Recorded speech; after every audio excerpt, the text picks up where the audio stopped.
Many bands, especially the ones through the 70s, 80s, and 90s, right in there, which seems to be, looking back on it now, a golden age for everybody, a new enlightenment for everybody. But not to correlate everything together, but you can definitely see that Aerosmith has the winged circlet type thing that really looks like the Ahura Mazda symbol and the things that you see from ancient Sumerian on the walls.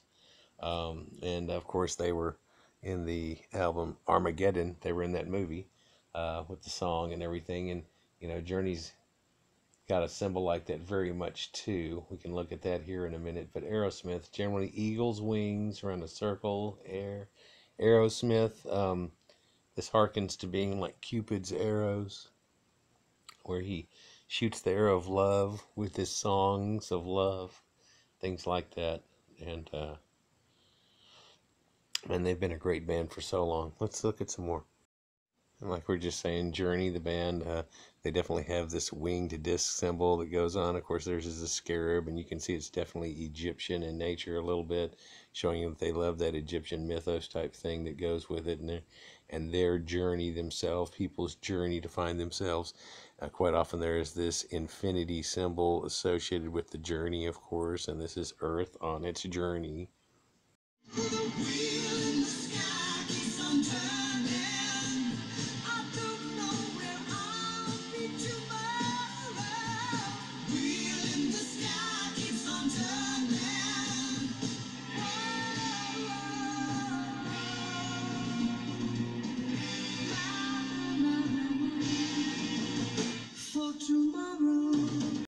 So you get logos like this too that have this infinity symbol built around them too. And of course, people could always try to akin this to Saturn and its a little ringed effect, but I think it's tried to symbolize infinity for sure. Even a band called Resurrection that's actually a Journey band, a tribute to them, and they definitely have that symbol of the infinity going on, and perhaps the Saturn ring thing there too, but the whole trapped in it. Very good iconography. And here you can see the two together. I actually went to a concert that had this Journey, Steve Miller, and the Babies, wasn't it? Anyhow, Journey up here has the definite symbolism going on with it. And of course, Pegasus down here. That was one of my favorite album covers. I even drew this for a girlfriend of mine one time. I drew the horse out of it, and then I put a woman on it that was leaning back, and she was painted up like a zebra. It was kick-ass. It was like a unicorn Pegasus zebra thing. I don't know. She probably didn't keep it. I had like a rising sun thing behind it, I remember. Anyhow, Steve Miller Band, always had some mystical, cool songs, and it wasn't just some bluesy rock type thing. It had its own little, time keeps on ticking, ticking, ticking into the future. They had that cool mysticism type thing, and here we are with the Pegasus, going on, and of course Pegasus, the star constellations and things, and you can derive a lot from things like that. This used to be all over rock and roll and pretty much everywhere, and all the TV shows had witches and things like that, and symbolism like this in them too, that was just like rampant. Of course, I can't do this right without giving some mention to these Boston album covers where the guitar rock anthem was the spaceship. The spaceship was the guitar, and it came down and landed.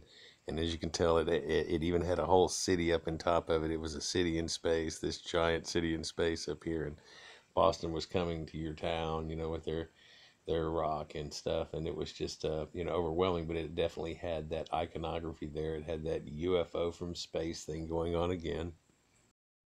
We can probably all remember REO Speedwagon with that same iconic logo thing with the circle inside the wings that definitely fits that same Sumerian iconography there.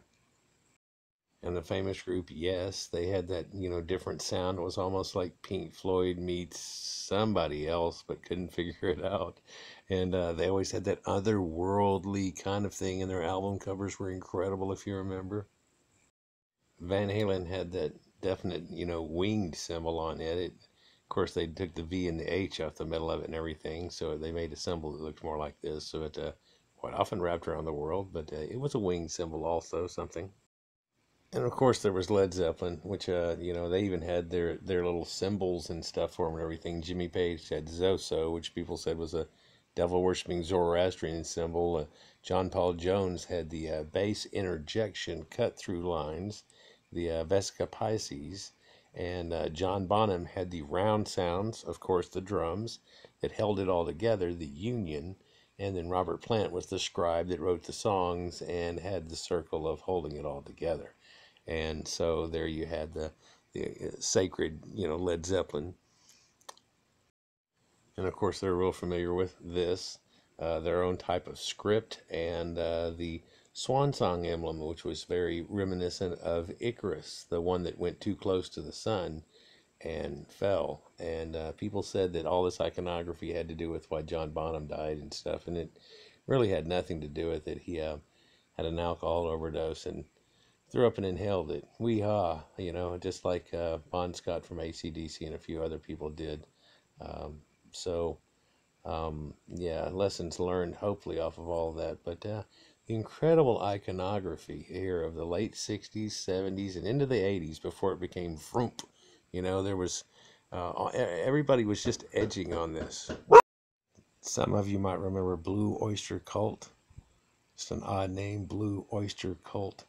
Uh, uh, there are strings that used to be for an acoustic. There were Blue Oyster strings. It's believed that they got the name for that. And there was a lot of people that were very cultish about having to have those strings. And there you go. And they even had some that were made by that same company for tennis rackets. But Blue Oyster Cult, it was always odd. They had the song Don't Fear the Reaper.